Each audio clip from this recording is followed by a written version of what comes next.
This gas station near Bayview and Shepherd is set to be replaced by a high-rise condo building. With 44 stories and more than 500 units, it will add to the local housing supply.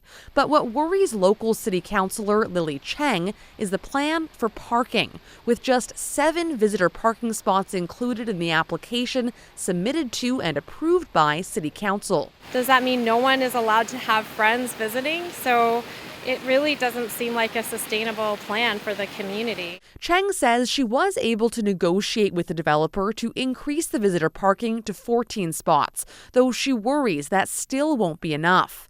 A little over 2 years ago, the city made changes to parking requirements for new developments throughout the city, part of an effort to encourage less reliance on cars, a move welcomed by those in the construction industry.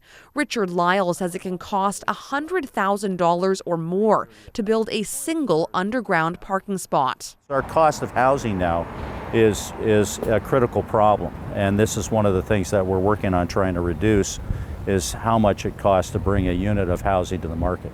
The new rules did away with minimum parking requirements for most new developments. Residential buildings do still need to include some visitor parking, but the minimums are now much lower. It varies based on how close the building is to transit, but it could mean as few as 5 visitor spots for a 300-unit building. That's compared with 30 under the previous rules.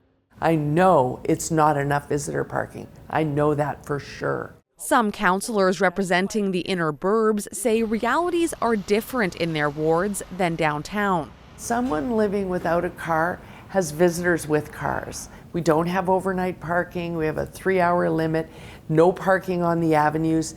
So it's a real challenge in the suburbs when you intensify around the subway station, but it's still very suburban. Last week, City Council referred a motion from Councillor Cheng to the Planning and Housing Committee. It asks city staff to consider different visitor parking requirements for suburban areas as part of a review already underway looking at overall parking requirements. Sarah MacMillan, CBC News, Toronto.